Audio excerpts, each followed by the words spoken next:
하나님 말씀 창세기 24장 1절에서 4절 말씀입니다. 창세기 24장 1절에서 4절 말씀 합독합니다. 같이 시작. 아브라함이 나이 많아 늙었고 여호와께서 그의 범사에 복을 주셨더라. 아브라함이 자기 집 모든 소유를 맡은 늙은 종에게 이르되 청컨대 내 손을 내 한도뼈 밑에 넣어라. 내가 너로 하늘의 하나님 땅의 하나님이신 여호와를 가리켜 맹세하게 하노니 너는 나의 거하는 이 지방 가나안 족속의 딸 중에서 내 아들 위하여 아내를 택하지 말고 내 고향 내 족속에게 가서 내 아들 이삭을 위하여 아내를 택하라. 아멘. 기도드립니다. 할렐루야. 복된 시간 하루가 주사오니 성령님의 인도하심으로 선포되어지는 또한 이 말씀으로 능력 얻는 저희들 되도록 복내려 주시옵소서. 감사드리옵고 예수님의 이름으로 기도드립니다. 아멘.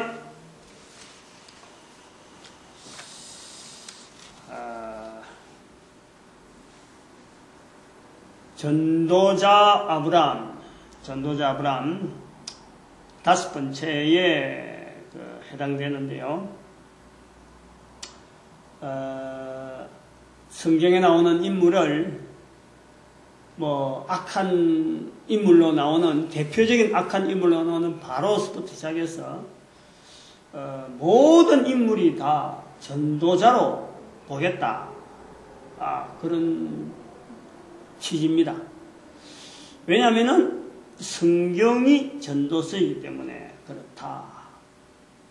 또 한편으로는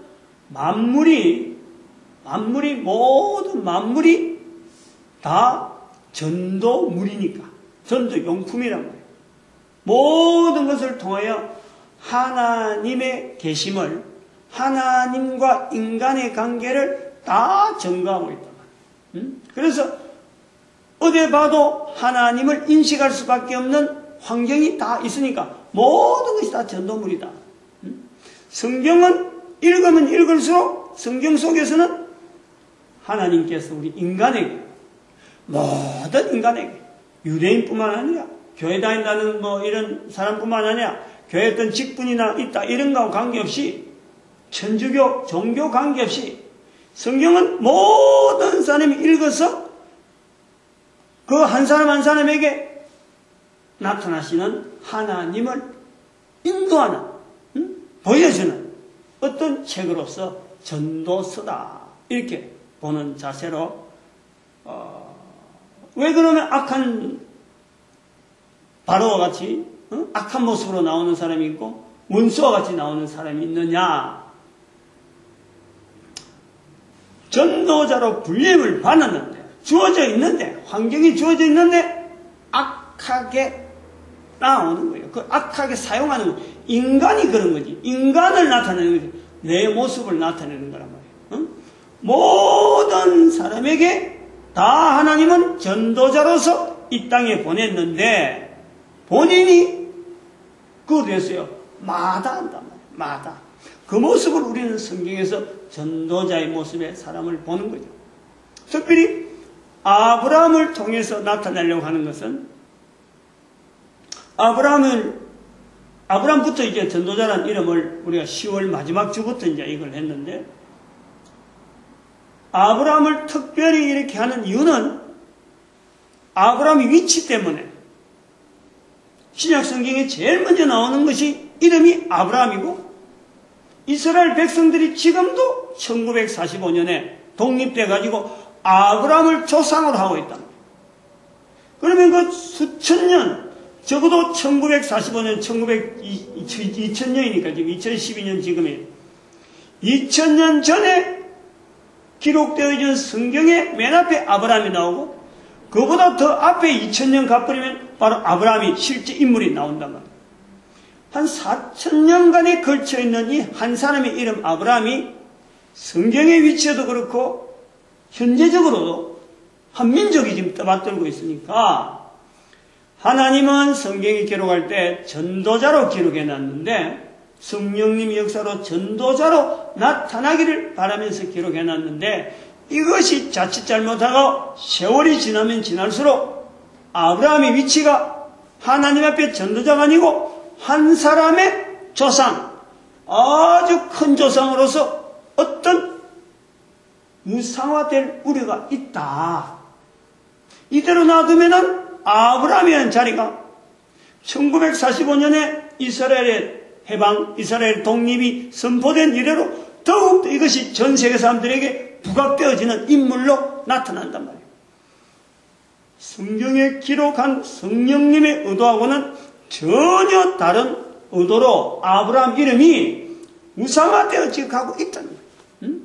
예수님도 복음서에 누가복음에 아브라함의 품에 안긴 나사로, 그래서 아브라함이라고 하는 이름 자체가 예수님께서 지적했다는 그것 때문에라도 전 인류에서 교회 속에서도 바로 이 아브라함을 믿음의 조상이라, 모든 인류가, 어떤 사람은 믿음의 조상이라고 하고 어떤 민족은 이스라엘 같은 건 특별히 자기들의 역사가 있으니까 조상이라 하고 있으니까 이 아브라함이 온 인류의 우상이 될 우리가 있다. 이러한 개념 때문에 아브라함을 철저히 인간화시키는 데에 자리가 바로 전도자라는 자리가 있다.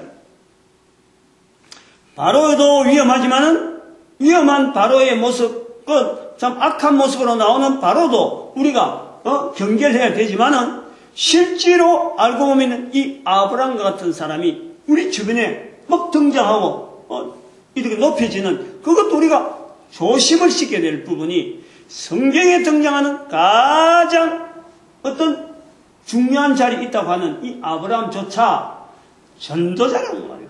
똑같다는 거예요. 내하고 읽는 사람의 입장에 또 다르고 그 사람이나 또 다음에 후대에 오는 사람이 또 다르다 하더라도 역시 똑같은 아브라함이나 내나 선조나 우리가 똑같이 하나님 앞에서의 전도자라 하는 인식을 받은 전 인류란 거예요. 그것을 강조하기 위해서 이 전도자 아브라함에 대해서 지금 상당한 시간을 두고 오늘이 5번째에 해당되는 시간을 두고 지금 이 설명이 되어지고 있는 겁니다. 특별히 이런 그 전도자 아브라함이라는 그 개념 속에는요, 성경에 있는 아브라함 주변에 있는 내용보다도 알고 보면은 성경의 자리를 더 부각시키려는 거예요. 성경이라는 책 자체가 주어진 것에 대해서 우리가 그 속에 등장하는 인물 전체를 하나로 묶을 수 있는 전도서라고 하는 이 묶을 수 있는 이 성경이라고 하는 이 책 자체가 어떤 권위의 책이냐, 이런 것을 오히려 더 부각시켜야 되지는, 그렇다고 해서 성경을 우상화되려는 건 아니고 성경을 쓰시는 하나님의 섭리, 성부 하나님, 성자 예수님, 성령 하나님께서 성경에 기록되어지는 내용을 통해서, 물론 기록할 때 섭리하신 것도 인정을 하지만은 기록되어진 내용을 통해서 각 나라마다 언어가 바뀌고 번역하는 과정에서 분명히 차고가 있고 잘못되게 해석하는 현장이 지금도 있지만은, 그래도 이 전도서라고 하는 이 하나의 큰 책의 성경이라고 하는 이 구조는 디모데전서 2장 4절에 있는 말씀에 모든 사람을 구원받기를 바라는 하나님의 마음, 모든 사람이 진리를 아는데 이르기를 바라는 하나님의 마음이 담겨있는 그것이 주제가 되어서 통일되어 있는 아주 독특한, 그리고 역사적으로도 한 4,000년이나 이 책이 세월과 부딪히면서 자충우돌하는 가운데 성경의 고유한 능력으로 말미암아 성령의 역사하심과 참 성삼위 하나님의 역사하심으로 이 책이 유지가 되고 보존이 되어서 오늘 우리가 한글로 읽는데 이렇게 지더라고요. 이 기막힌 만남 자체가 이게 우연한 사건으로 넘어가지 아니하고 특별한 나의 사건, 내한테 주어진 놀라운 기회로서 내가 그래 누린다면은 모든 인류가 다 누리기를 바라는 마음에 이 전도자라는 개념으로 성경에 등장하는 사람들을 보겠다, 이런 취지가 있단 말이에요. 문장 속에 나타나는 어떤 사건을 중심해서 그 사건이 어떻게 해석되고 우리한테 어떤 영향이 있다 설교하려는 것이 아니라 전도자 한 사람이 당시에 살았던 상황 속에서 어떻게 전도자 되어졌는가, 어떻게 우리는 이를 전도자로 부를 수 있느냐, 나는 그러면 그 사람들하고 어떤 차이가 있어서 나는 가까이 접근할 수 있느냐? 또 내에게는 도무지 가지 못하는 분야가 있느냐? 이런 어떤 객관화를 시키려고 하는 이 구조가 이 흘러가는 설교 구조가 바로 이런 내용에 이런 것을 겨냥하고 있다 이겁니다. 지금까지 그 아브라함에 대해서요 어떤 개론적인 부분도 했지만은 크게는 사실은 아브라함에 대해서 땅에 대한 아브라함의 자세에 대해서 지나왔어요. 첫 번째. 그 다음에는 아브라함이 멜기세덱을 만나서 창세기 14장에 있는 멜기세덱을 만난 그 사건 이후로 주어지는 이스라엘의 어떤 영향, 이스라엘 사회의 영향, 그리고 말라기 3장 10절에 있는 11조를 내라. 11조를 하지 않는다. 그래서 이 내용과 연결되어지는 창세기 14장의 멜기세덱의 10분 1을 준 것과 11조 말라기 3장 10절에 11조를 하지 않는다 하는 하나님의 책망에 대한 이스라엘 전체에 영향 미친 이 부분을 지난 주간에 잠깐 언급을 했죠. 오늘은 요 10분의 1을 드린 창세기 14장의 사건이 성경의 역사와 더불어서 이스라엘의 역사 가운데, 이스라엘 사회 가운데 어떻게 영향을 미치고 오늘 우리가 여기에 영향을 어떻게 받고 있느냐, 그런 걸 통해서 앞으로 우리가 1945년에 이스라엘 백성들이 독립했듯이 우리나라 그 해에 광복했단 말이에요. 이 개념에서 우리는 이 11조 내용과 우리 사회가, 우리 민족이 또 맡아야 될 사역은 버금갈 만한 내용이 없느냐, 이런 것을 연결해서 멜기세덱에게 허락되어지는, 멜기세덱에게 11조를 하게 되는 이 아브라함의 모습이, 자기는 어떻게 좀 성경에 나타날 때는 우연한 것처럼 이렇게 보여지는 것 같은데, 이것이 오늘날 참 전 세계 모든 교회에 영향 미치고 또 우리 민족에 연결되어질 수 있는 어떤 하나의 어떤 고리, 우리 민족이 하나님 앞에 받는 사명, 사역, 이것을 한번 연결해보는 그런 시간으로 가지려고 하는 거죠. 지난 시간에 잠깐 언급을 했습니다. 지난 시간에서부터 이제는 11조에 대한 이야기를 하는 거예요.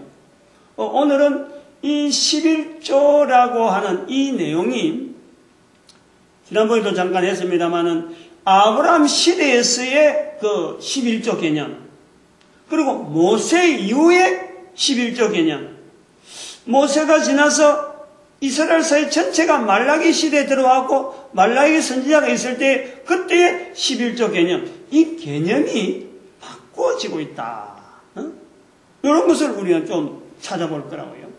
그리고 오늘 우리 교회가 이걸 통해서 어떻게 영향을 받고 있었느냐, 그리고 앞으로 우리 민족은 이것이 모델이 돼가지고 하나님 앞에서의 우리가 바로 쓰임받는 어떤 모양은 또 무엇을 우리가 붙잡을 것이냐, 이렇게 나아갈 것을 봅니다.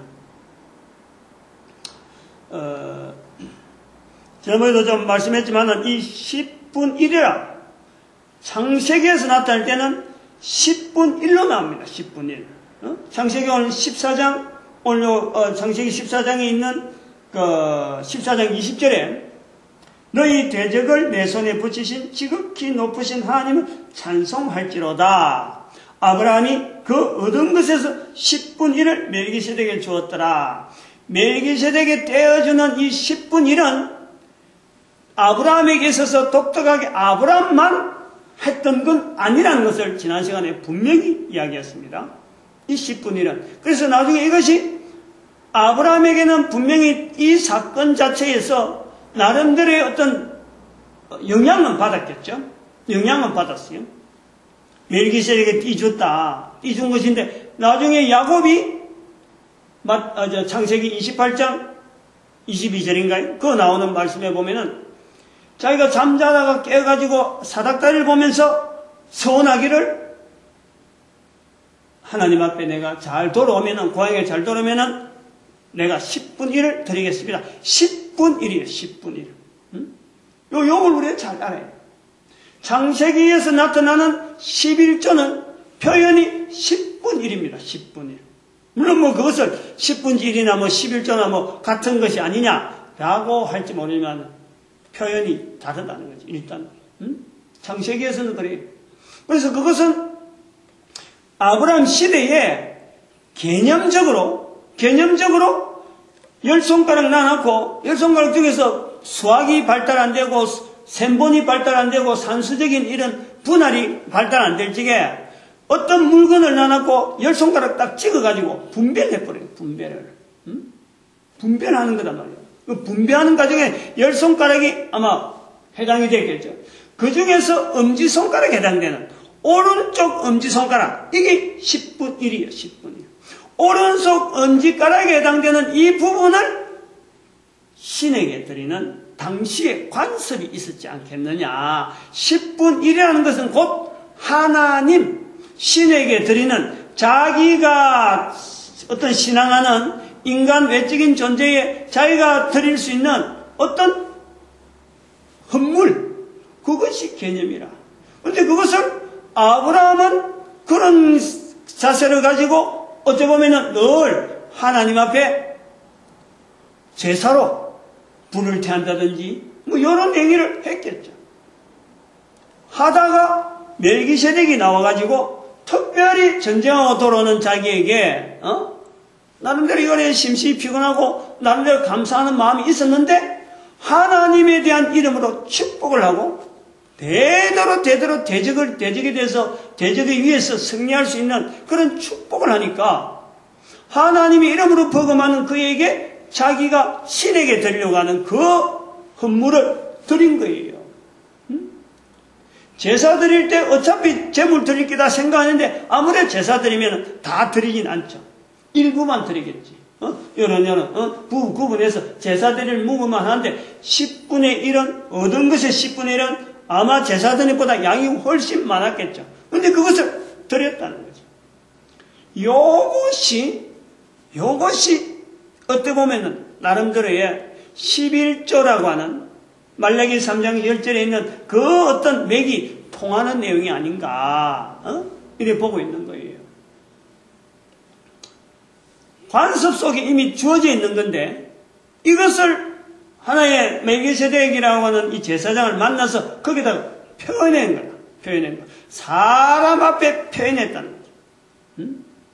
하나님 앞에 드리는 제사물이었는데 사람 앞에 이제 그것을 표현했다. 이것이 아브라함에게 있었다. 이 내용을 덮여갔으면 몰랐을 건데 그냥 아브라함 시대 지나갔으면요 사실은 이게 멜기세덱 만난 사건이 뭐 대단한 사건이에요. 알고 보면 그렇죠. 근데 이것이 모세 시대에 와가지고 모세가 이제는 바뀌는 거예요. 10분 1 하다가 모세의 글을 보면은 출애굽기 이후로 계속해서 모세에게 하나님께서 주시는 이 제사 제도에 예물은 옷은 어떻게 만들어라, 제사장이 입는 옷은 어떻게 만들어라, 그 다음에 있어야 될 거처는 장막은 어떻게 만들어라, 그리고 거기에서 제사 드리는 형식은 레위기에 들어와서 어떻게 드리라 하고 형식을 이야기하면서 제물 드리는 중에 하나님 앞에 제물 드리라고 제물을 가져왔는데 백성들이 드리는 제물을 드리려고 하는 사람은 제물을 바친 건데 바친 제물 중에서 대부분이 다 불에 태워서 없애는데 이게 바로 제사였단 말이에요. 그런데 하나님께서 말씀하시기를 그 중에 어떤 제물들은 띠나는 거예요. 10분의 1은 띠나라. 10분의 1은 누구 주라. 10분의 제물의 10분의 1은 누구 주라. 누구 무기다. 누구는 10분 1이 나와요. 10분 1. 10분의 1. 10분 1은 여기 창세기에서 나오는 거고, 나중에 아브라함 시대에 넘어가면은, 이게 바뀝니다. 레위기에 들어가 보면은, 10분 1 하다가, 10분의 1에 대해서 헌물 내용이 사람들에게 가져오는 예물에 대해서 10분의 1을 나눈단 말이야. 10분의 1. 응?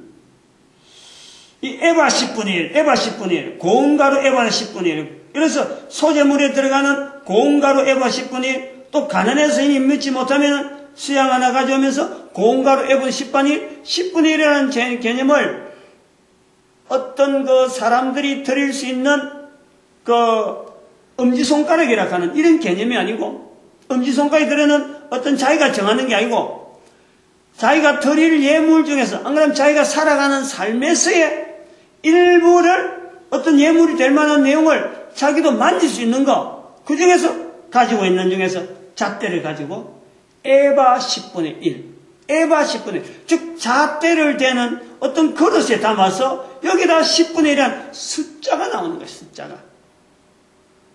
조금 개념이 다르다 가는 부분이 이 부분을 이야기하는 거예요. 처음에는 아브라함 시대는 손가락, 10손가락 중에서 가장 으뜸이 되는 그 손가락 개념에 신에게 드리는 개념의 10분의 1이 나오다가 이게 모세에게 넘어와서 하나님께서 주시는 제물을 요래 이야기할 때에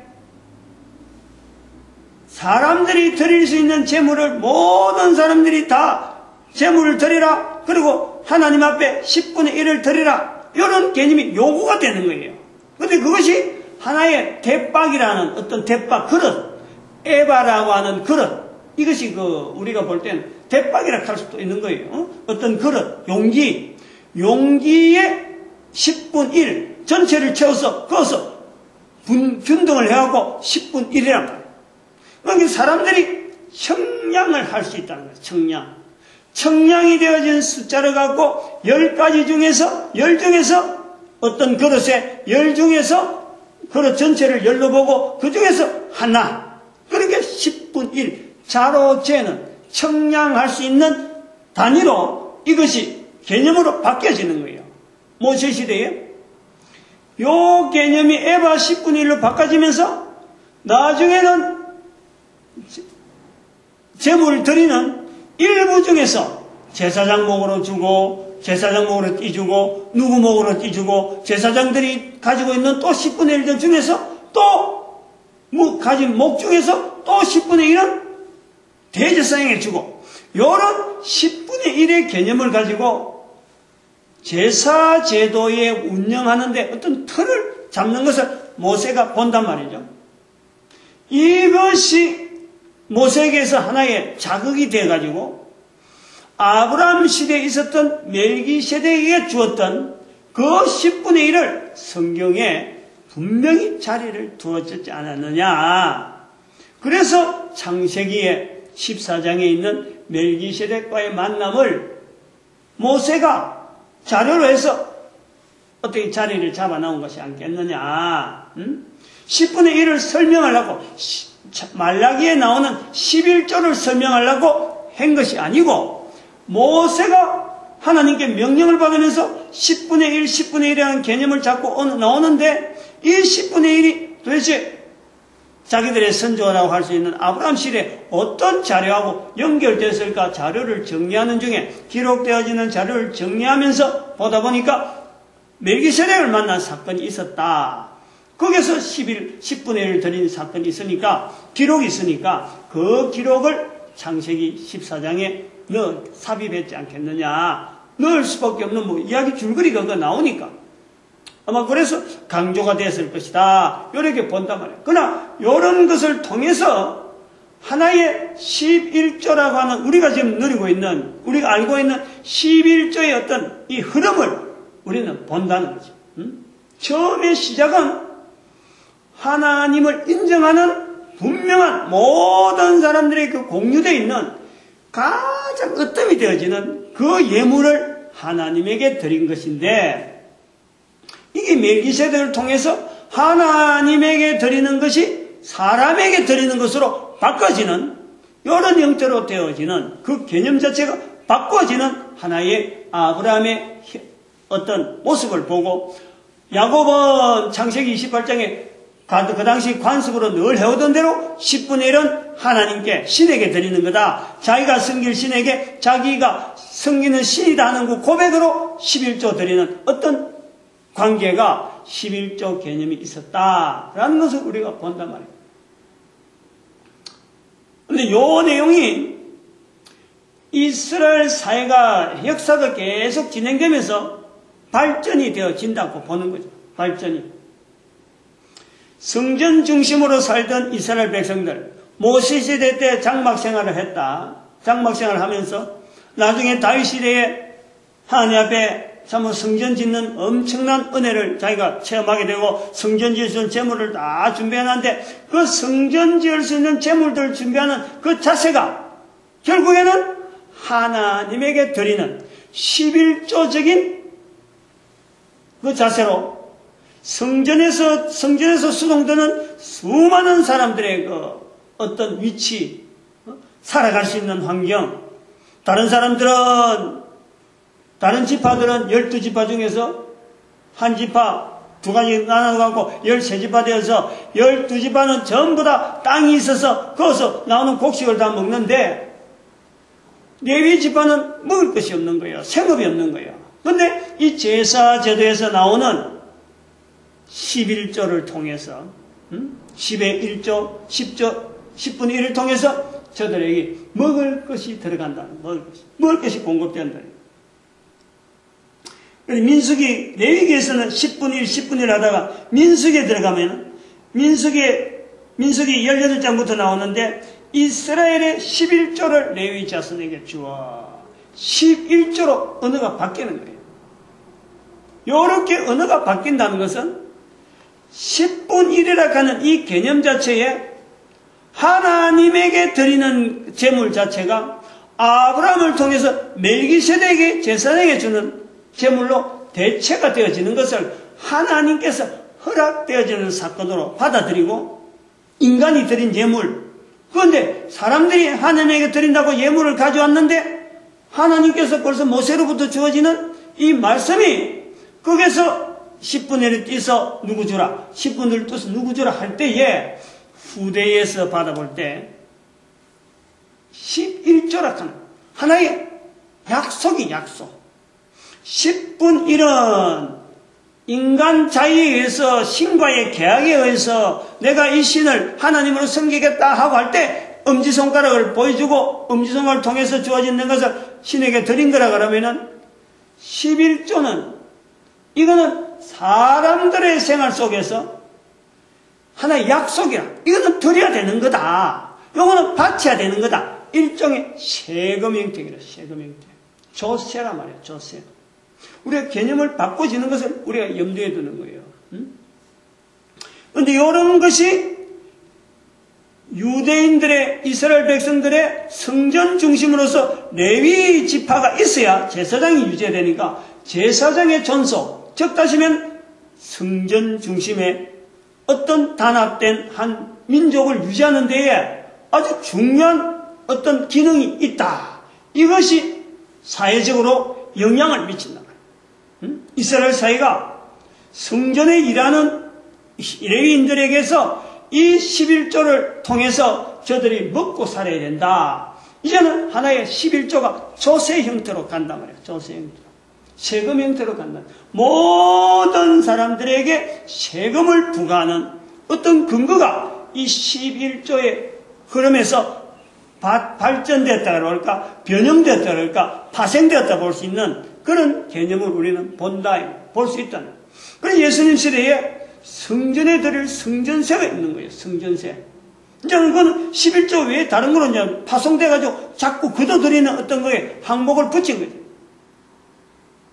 그것이 이스라엘 백성들에게 예수님 오실 그 시대까지 그 이스라엘 사회를 붙잡고 있는 조세 제도이면서 불구하고 하나의 성전을 유지하는 어떤 중요한 중심 개념이 10분 1, 11조 하는 이런 개념으로 발전되어진 것이 아닌가 그래 보는 거죠. 근데 이것이 우리 사이에 들어와서 특별히 우리 교회가 들어와서 보니까 이것이 참 11조에 대한 개념이 강조된 예가 그렇게 많지 않아요. 오래되지 않아요. 11조 내야 된다, 11조는. 이것이요, 이스라엘 백성들에게 있어서 아브라함이 멜기세덱 만나서 11조 줬다. 이거는 단순한 하나의 사건으로 넘어간 거예요. 오랫동안 묻혀 있었어.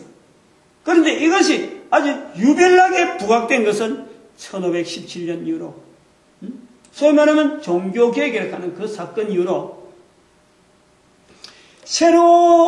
새로운 제도로서 나타나는 이 교회, 개신교의 운영 자체가 당시에 큰 조직으로 있는 이 천주교는 국가 조직으로 이것을 통치가 되어서 국가의 어떤 조직망으로 통해서 항상 그 행정적으로나 그 여러 가지 제도가 중앙집권적으로 이게 형성이 되어 있었는데, 이제 갓 나타난 이 개신교가 조직화되어지고 힘을 키워가고 하는 데는요, 어떤 것도 이것이 갖다 이할 만한 어떤 제도가 없는 거예요. 단순하게 신앙 고백한다 하는 것밖에는 없었단 말이에요.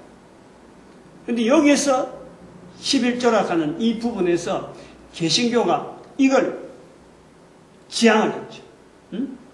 이 제도를 통해서 교회마다 모이는 사람들끼리 이 11조를 해서 자립하는 방향으로 한 걸음 한 걸음 조직해 나가는 거예요. 이것이 특별히 선교시대라 하는 그 위대한 19세기라 하는 그 선교 정책에 이게 아주 중요한 이슈로 이것이 부각이 되는 거예요. 선교하는 정책에 제일 우선적으로 자립 선교를 이야기하는 거예요. 선교지에서는 반드시 자립해야 된다. 자립할 수 있으려면 11조 제도가 이것이 아주 중요하게 이슈로 요구하는 거예요. 11조 하게 해라. 성도들이 11조를 해갖고 어쨌든 간에 11조 되어지는 그 구조를 통해서 자립하도록 해라. 이것이요, 내비게이터라다. 내비게이터 방침이라. 선교의 지침서 중에서 우리나라 선교 전략이나 다른 나라에서 선교하는 이 선교 역사에 내비게이터 선교 전략이 있어요. 전략. 철저하게 자립입니다. 철저하게 자립. 이거는 천주교의 어떤 구조 자체에 대한 반항이는 거예요. 그거는 정부적으로 조직하고 정치적으로 막 지원하고 국가적으로 막 지원하는데, 여기는 철저하게 밑바닥에서 사회는 모이는 사람들끼리 11조를 통해서 조직하라. 이러는 거예요.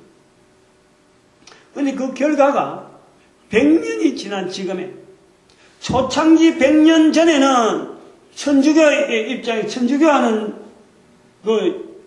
어떤 자세를 보면은 큰 지역마다 성당을 금쪽부자에 지어놨죠. 아주 반듯하게, 보기 좋게 의리하게 해놨죠. 근데 그 당시에 있는 교회들은 전부 다 초가집, 자그마한 새빵, 나그네 교회들은 여기서 좀 살다가 천막, 여기도 하다가 안 되면 쫓겨나면 비바람 치면 무너져가지고 또 어디 가서 또 하고, 요런 흐름한 교회들이 100년이 지난 지금에는 이제 천주교는 못 찾잖아요. 천주교는 지인은 그대로 있는데, 지금은 교회가 어마어마한 큰 건물들은 전부 다 교회 건물이 되어 있는, 천주교하고는 비교가 안 되죠. 오늘 우리가 영향받고 있는 11조 제도의 위력을 우리가 본단 말이에요. 우리가 보는 이 100년도 안 된 세월 동안에 보는 이 11조의 이 개념을 우리가 본다면은, 이스라엘 백성들이 아브라함에게 남겼던 그 10분의 1 드린 거, 모세를 통해서 10분의 1이 제도가 되어지고, 그것은 나중에 또 어느 중에서 11조로 바뀌면서 하나의 백성들로 해서 의무적으로 내는 세금으로 되어지면서 이것이 발전되어서 이스라엘 사회가 그 사회를 유지하는 데 아주 중요한 어떤 기본적인 조세 형태, 그 받아들이는 어떤 근거, 이유, 왜 우리가 세금을 내야 되느냐? 11조가 그 밑에 바닥에 깔려있다. 이런 것이 발전할 수밖에 없다라는 것을 우리가 본단 말이에요. 11조를.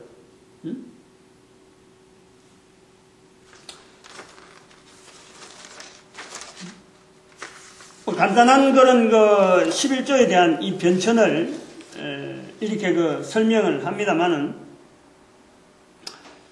11조에 대한 이런 것이 우리가 지금 현재 누리고 있어서 교회마다 또 11조 없는 교회는 안 하는 교회는 우리가 어떻게 할까 하고 이렇게 하고 있지만 결국에는 11조 교인들이 내는 11조를 분배의 잘못은 있다 하더라도 11조가 가지고 있는 이 힘은 앞으로 우리 국가가 지향해야 될 엄청난 이 문제라고 보는 거예요. 복지 아무리 떠들어봐야 결국에는 국민들이 내는 세금으로 그건 억지로 내는 세금으로 밖에는 안 되는 거예요. 그런데 세금 징수라는 것이 어떤 조항이나 어떤 문항에 대해서 분명히 타당성이 있어야 되고 세금이라고 할 만한 국가의 기여도가 있어야 되는 거예요. 국가가 이런 장치, 이런 시설, 이런 설비가 했고 지원이 되니까 그것 따라서 세금을 내라. 이런 게 돼야 되지. 무조건 세금 내라고 할 수가 없는 거예요. 그런데 이 11조는 국민들 스스로가 자발적으로 내는 장치가 이 11조에 들어있단 말이에요. 이 11조에 있는 장치가 어떤 장치냐? 중요한 걸 우리가 두 가지 알아야 돼요. 두 가지를. 11조에 대해서는. 첫 번째는 하나님 앞에서 내가 누리는 모든 환경이 지으신 하나님 앞에서 내가 그저 먹고 사는 거예요. 그저 내가 누리는 거란 말이에요. 내한테 주어진 모든 환경이 하나님을 인정할 수밖에 없는 그 내용이 바로 11조에 있는 거예요. 내가 11조를 드린다라는 것은 내가 살아있다는 것 자체를 신에게 그분에게 내가 고백하면서 내 모든 것이 신의 것입니다 하는 이 고백이 우리가 11조 안에 있다는 거예요. 그러니까 누리고 사는 내 입장에서의 감사죠. 감사, 감격. 그것은 누구냐냐? 사람에게 하는 것이 아니라 하나님에게 하는 것인데 사람이 하는 제도 속에 내가 드린다 이 말이에요. 여기 11조의 개념이 들어있는 거예요. 얼마나 중요한 내용인지 모른다는 거예요. 이걸 우리 교회가 누리고 있으면서도 이걸 사회로 행하고 요구를 하지 않고 있다. 우리가 지금 일시 기부 국민운동을 벌이는 이 기본적인 취지가 바로 이 부분이 있는 거예요. 온 국민들이 11조 하게 하자 하고 지금 외치는 거예요.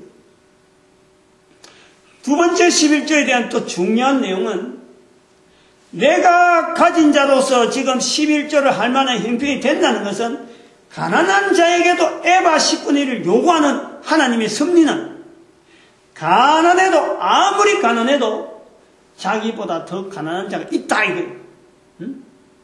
내가 가난하다 하면서 가난한 자기를 바라보는 내 모습에서도 누구나 그보다 더 약한 가난한 자가 있다. 즉 자기 주변에 있는 자기보다 가난한 자는 자기를 통해서 지원을 해야 되는 그 개념이 11조에 있단 말이에요.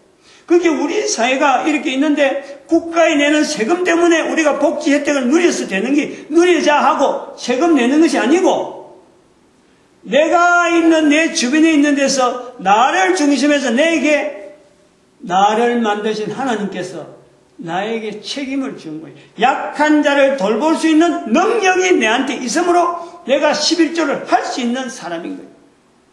그 11조의 양이 크고 작은 거는 구분됐지만 11조를 하는 그 자세에서 내보다 약한 자가 있으므로 적어도 사람 중에는 없다 하더라도 우주 만물 가운데 자연 가운데 내가 기여해야 될 내 환경이 있다.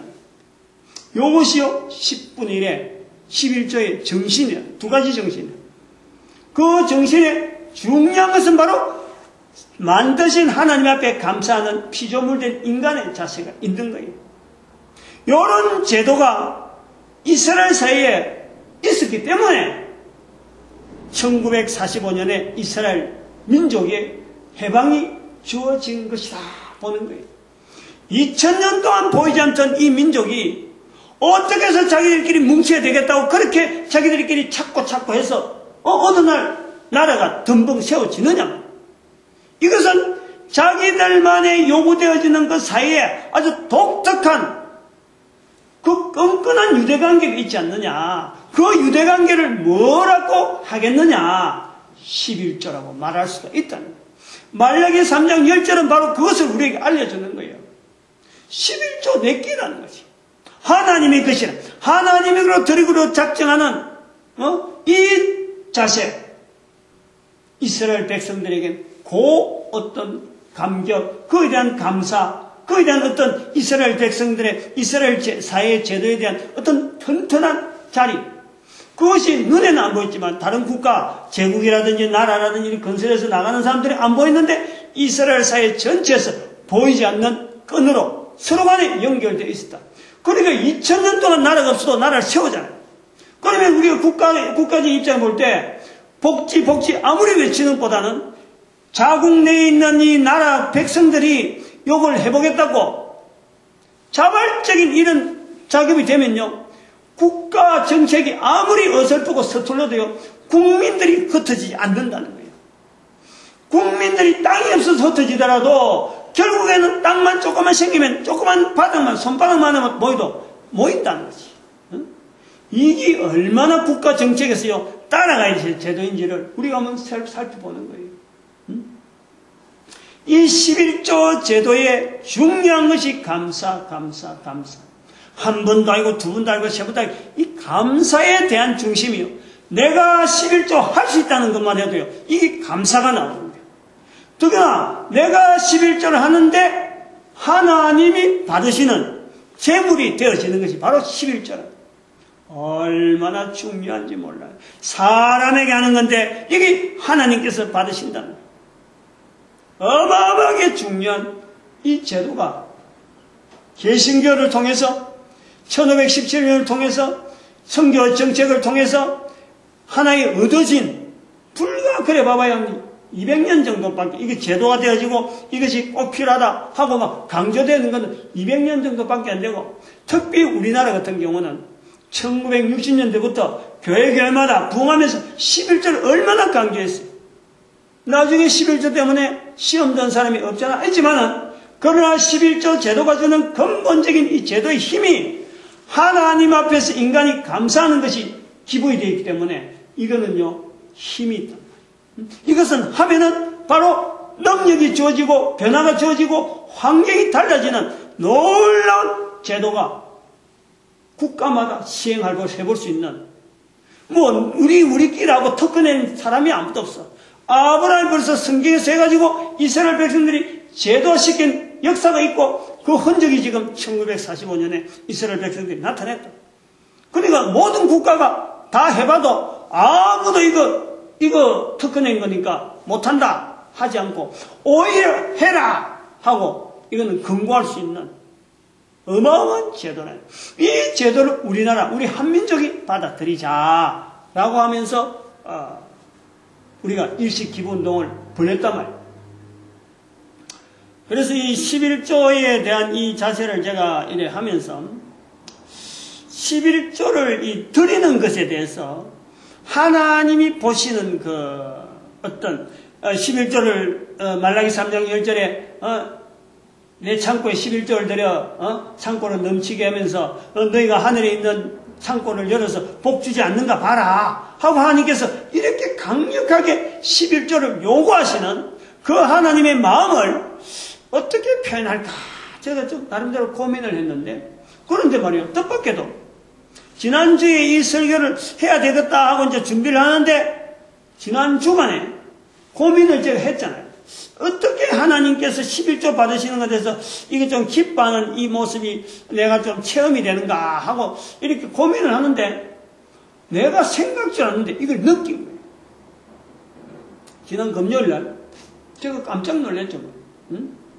금요일날 아침에 제가 차를 타고 금호산을 가느라고 송정동 앞을 지나가면 롯데 대우 아파트가 새로 진 아파트가 있다고. 근데 거기에 가면은 큰 그 4차선 도로, 6차선 도로가 앞에 있고, 그 다음에 그 샛길이 돼서 이쪽에서 2차선이 마주치니까, 저기서 직진하는 도로들이 지나가야 나는 저쪽에 이제 가로질러서, 좌회전을 또 해야 되니까, 그래서 우회전하면서 1차선으로 들어가야 되니까, 차들을, 지나가는 직선차들을 내가 기다려요. 6차, 편도 3차선에 있는 방향에 있는 사람들 차들 기다린단 말이에요. 근데 앞차가 진행을 했어요. 내 앞에 한 차가 기다리고 있다가 진행하고 나도 나가려고 이래 하다가 보니까 차가 또 저 멀리서 오는 거예요. 아이고 저게 한 무리 오니까 뭐 급할 거 없다. 어? 괜히 뭐 속도 빨리 팍 내고 가는 것보다는 조금 기다리자. 서로가 저도 불안해하니까 그 순간적으로 그런 생각이 들어서 자동차 바퀴를 한 바퀴를 안 돌렸어요. 잠깐 스타트했다가 내가 섰다니까. 스타트했다가 순간적으로 그런 생각이 들었거든. 앞차가 가니까 나도 스타트를 했다가 보니까 저서 오니까 브레이크를 잡은 거예요. 순간적으로 그랬는데 뭐지 뒤에서 쾅 그랬어요. 박치기를 한 거예요. 우리 차를. 그래서 백밀러를 해서 좌측으로 이래 백밀러를 보니까 여자가 운전하는 게 차가 뭐 큼직한 차 요즘 그 트럭 같은 거는 아주 큼직하고 비싼 차 있잖아요. 박치기를 했어.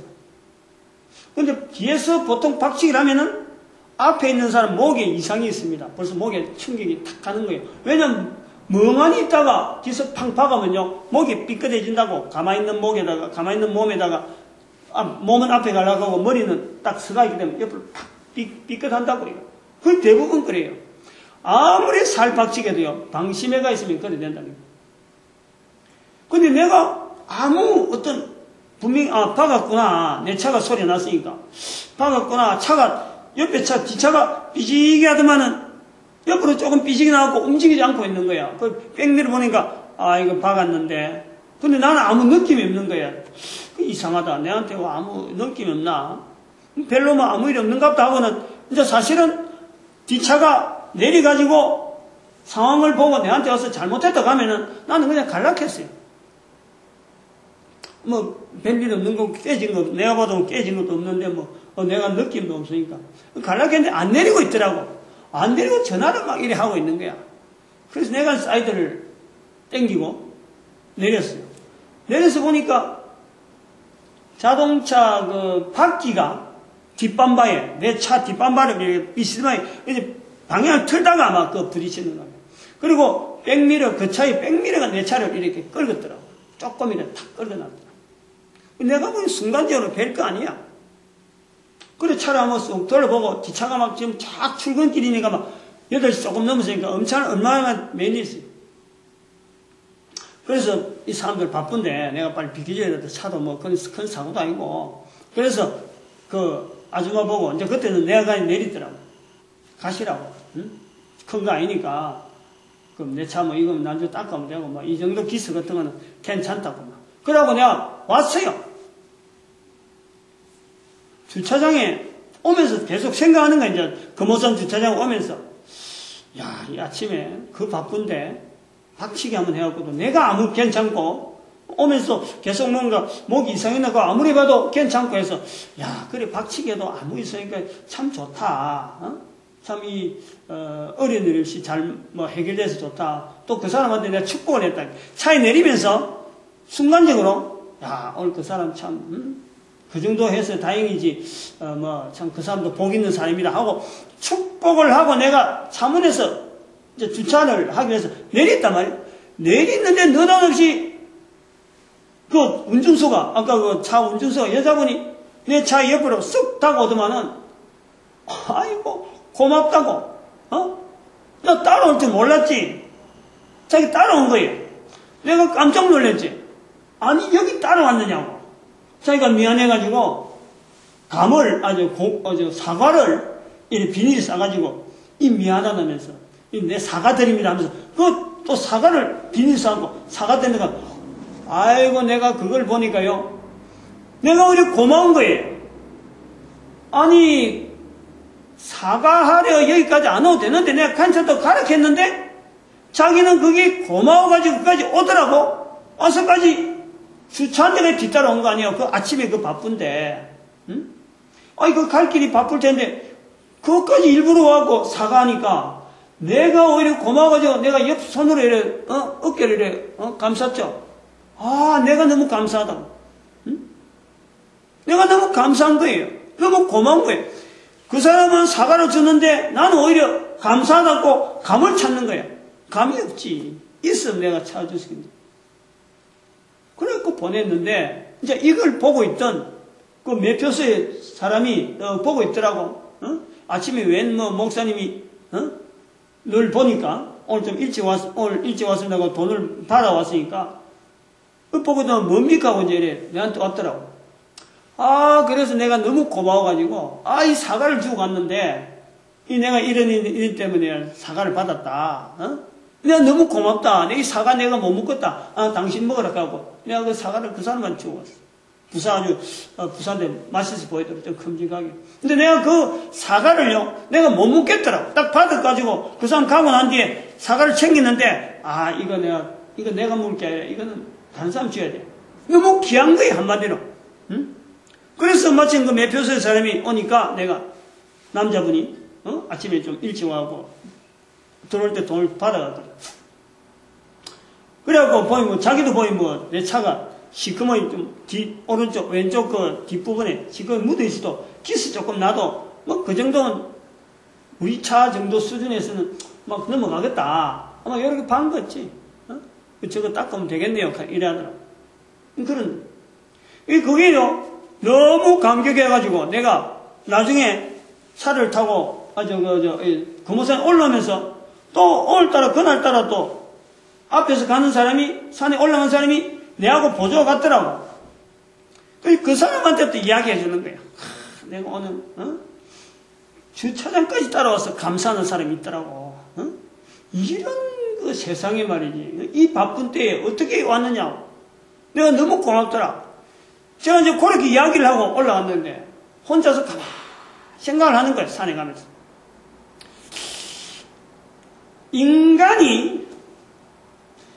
인간을 지으신 하나님 앞에 살 수 있도록 만드는 것이 감사할 수밖에 없는 당연한 일인데, 이 당연한 일을 하나님 앞에 감사하면서 살아가면은 그 여인이 사과 들고 쫓아와서 고맙습니다 하고 하는 그 마음을 바라보는 내가 오히려 고마워가지고 내가 오히려 감격하더라. 내가 오히려 감사할 줄 몰랐는데 그까지 따라오면서 그 아침에 따라온 감사하는 것이 너무 내가 고마워가지고 내가 오히려 고맙더라고.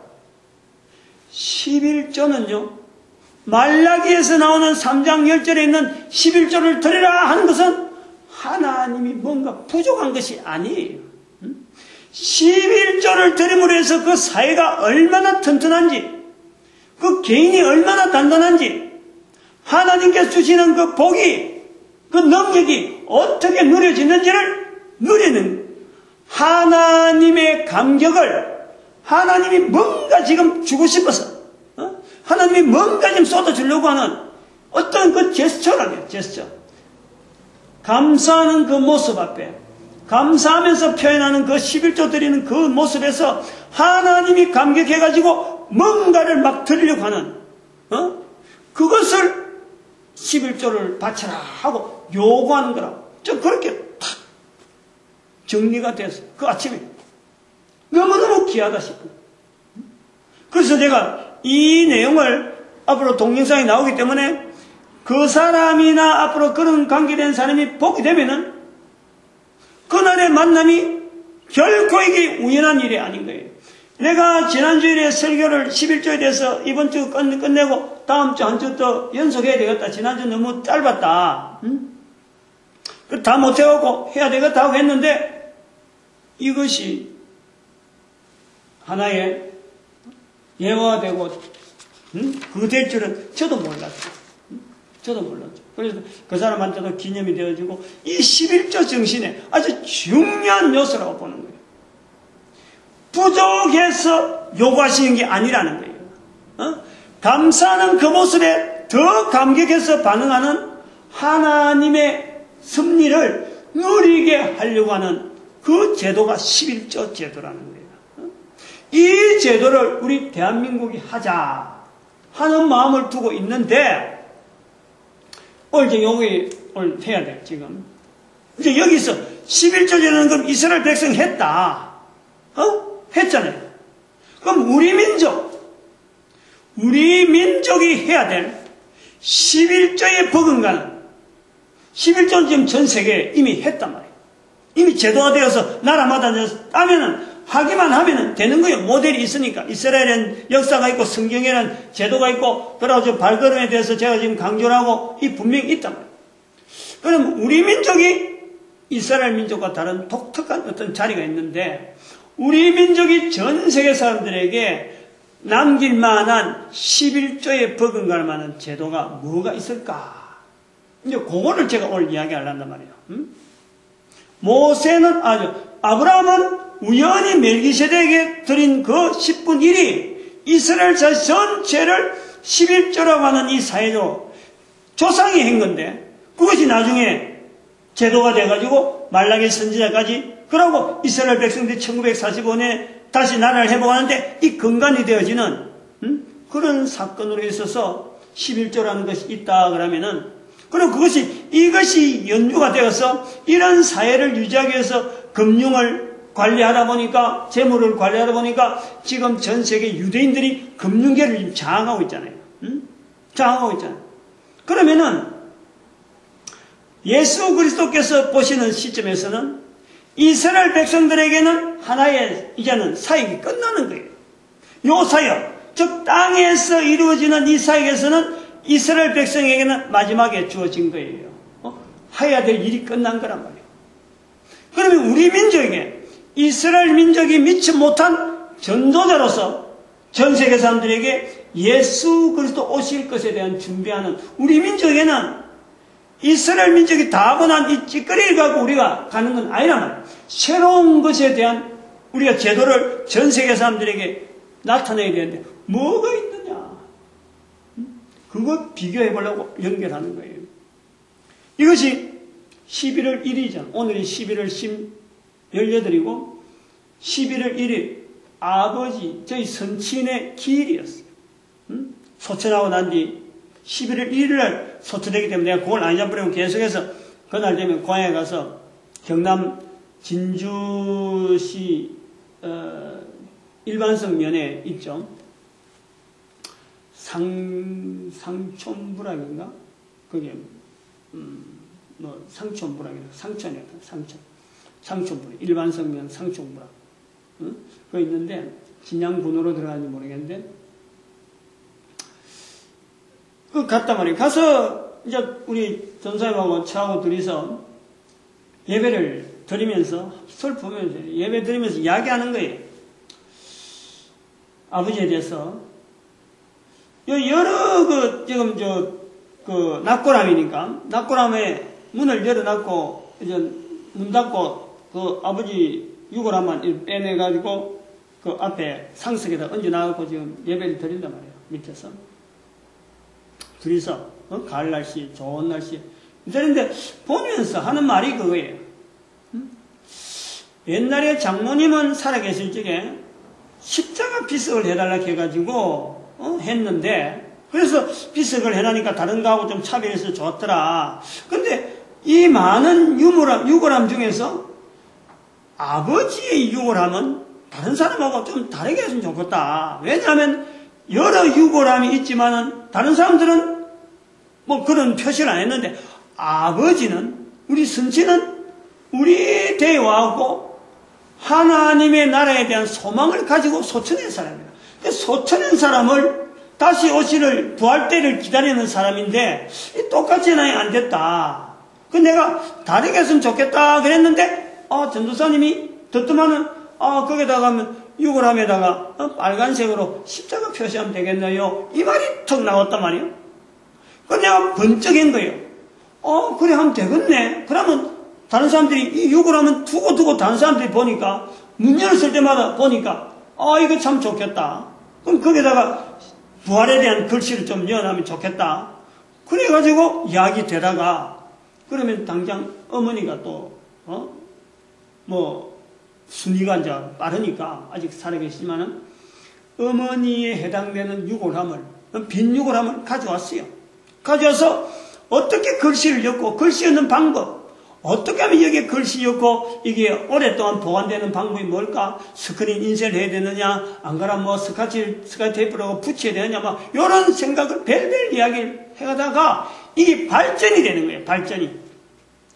우리만 할 게 아니라 우리가 가보니까 목사의 선친이 유골함을 낙골함을 였는데 낙골당이 였는데도 불구하고 이렇게 표대 없이 같이 보관되어 있는 것 같으면 다른 사람들 오죽하겠느냐. 우리가 믿는 사람들의 유골함은 다르게 해야 되겠다. 믿는 적어도 부활을 기다리는 사람의 유골함을 다르게 하는 이 방법을 전국적으로 하면 해야 되겠다. 이런 생각이 변하면서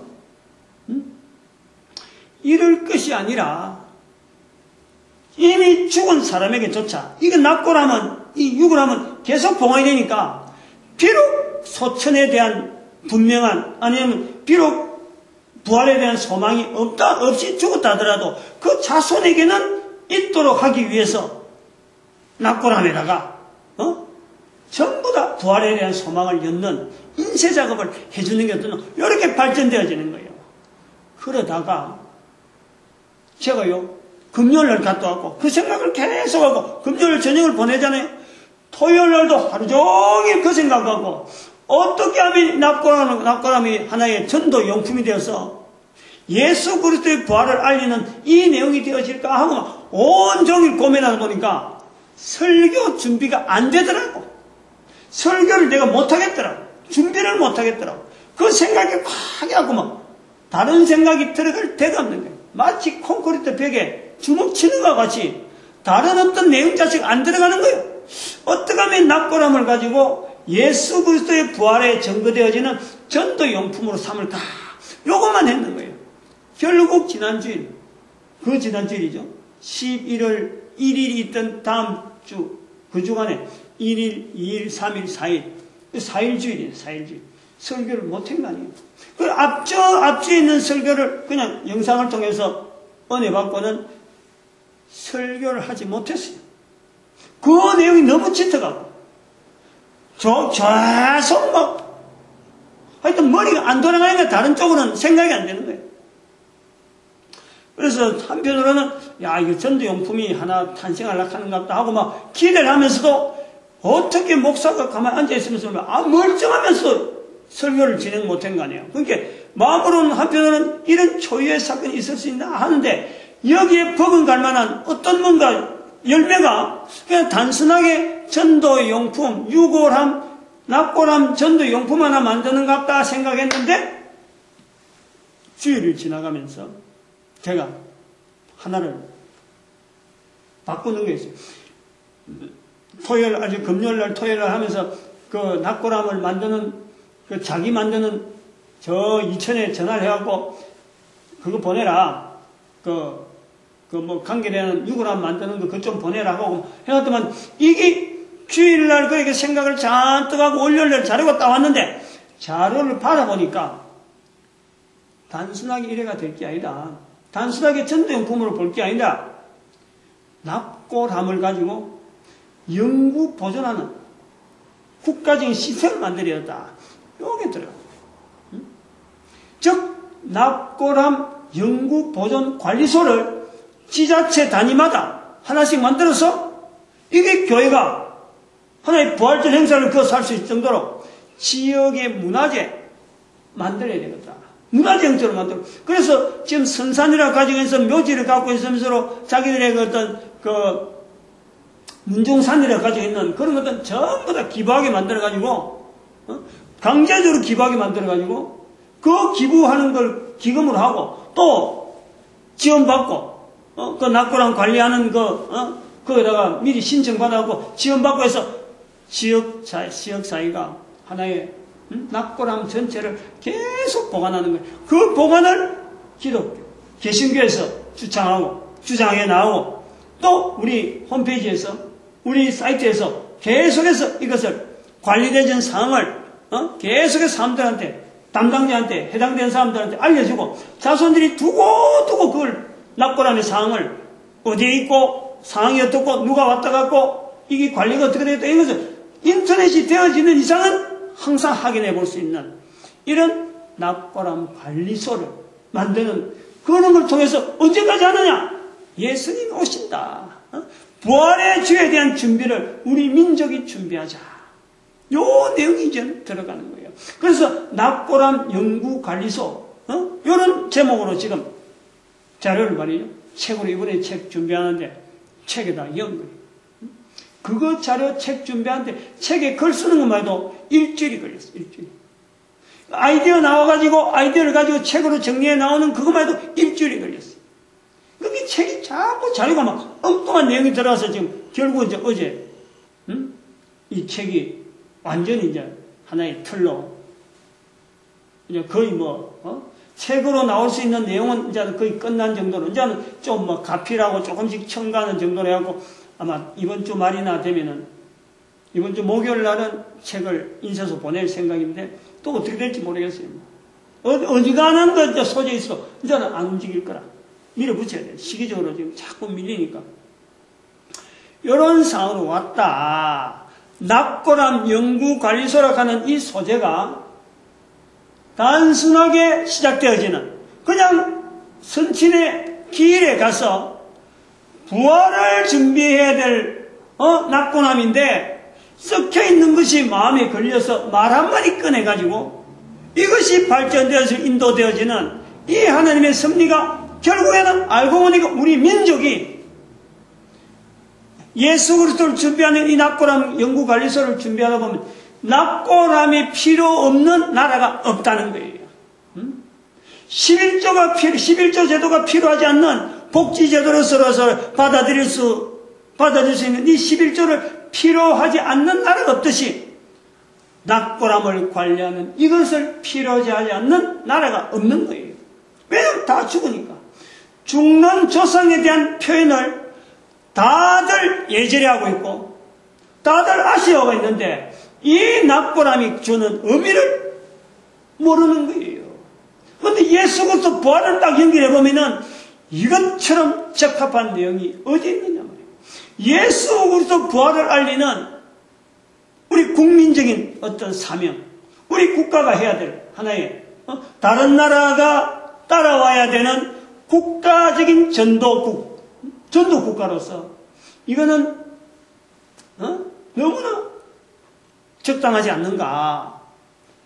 만약에 제 혼자 생각하고 내 아이디어만 갖고 그럴 것이다. 이게 아니다 말이에요.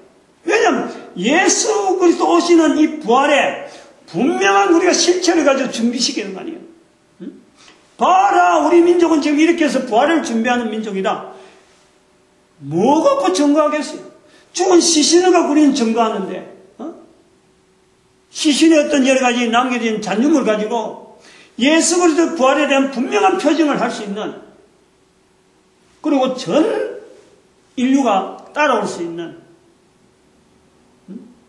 어떤 준비 사항이 안 되겠느냐.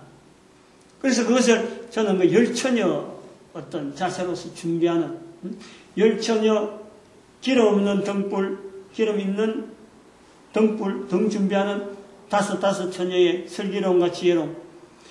못하는 것이 아니라는 거예요. 없는 소재 가지고 하는 게 아니라는 거예요. 준비할 수 있는 소재가 분명히 있는데 예수님은 반드시 오시는 거예요. 언제 올지 모르지만 오시는 거예요.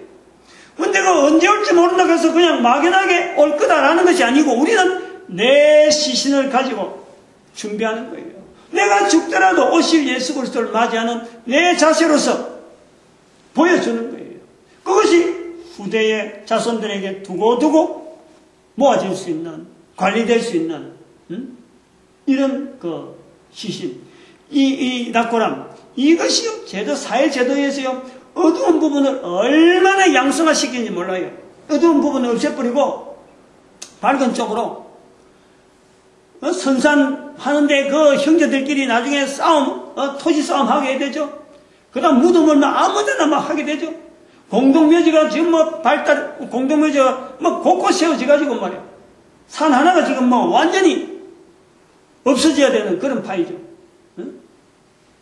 그런데 낙고람을 지자체 단위로 하나면은 추석때라든지 일부러 성묘라고 할 게 따로 없잖아요. 평소에 자기가 갈 수 있는, 거기서 지자체 단위로 가니까 꼭 일정한 장소에 또 그러고 교회라고 하는 이 큰 조직이 관리를 하니까 거기서 한 1년에 한 번씩 부활절 연합 예배를 거기서 드리면은 그 무슨 다른 제사 드리고 그럴 필요가 없잖아요. 그거 다 그 축복하는 시간인데 자기들은 앉아서 그냥 인터넷을 통해서 낙고라의 관리 상태만 계속 점검하고 누가 왔다 갔다 계속 관리를 해주니까 그런 사람들끼리 살아있는 사람들끼리 서로 유대가 되어지고 교통이 되어질 수 있는 시대가 인터넷 시대. 다시 오시는 예수 그리스도 앞에 우리가 준비하는 이 자세로서 아브라함이 우연히 멜기세덱을 만나서 10분의 1 드린 사건을 가지고 지금 이스라엘 전체 사회가 전 세계 인류 가운데 금융을 지배하는 어떤 기간이 되었다라고 한다면 우리는 예수 그리스도 오시는 날에 준비하는 민족적인 이 움직임을 통해서 되도록 빠른 시간이 될 수 있잖아요. 이건 뭐 지체할 것도 아니잖아요. 그리고 전 세계가 동참할 수 있는 이런 자리를 통해서 그야말로 빌립보서 2장 9절에서 11절 말씀처럼 무릎을 예수 그리스도 앞에 물 꿇고 가장 높은 자리에 예수 이름 두고 입으로 예수를 주라 부르하는 그 날이 바로 예수 그리스도 재림하는 그 날이 되어지기를 소망하는 거예요. 또 그 일에 우리 민족이 쓰임받기를 바랍니다. 이 일을 준비하게 하신 하나님 앞에 오히려 영광이 되어줄 수 있고 작은 것 준비에도 불구하고 작은 것들인데도 불구하고 하나님을 쓰시는 이 놀라운 섭님에 우리 민족이 감사해야 되는 그런 날을 한번 기대를 해보면서 아브라함의 전도자 아브라함의 걸음, 우리의 걸음이 바로 전도자가 될 수 있는 그 비춰볼 수 있는 그런 비교하는 시간으로 주님 앞에 영광 돌립니다. 감사드립니다. 할렐루야 함께 해주심에 감사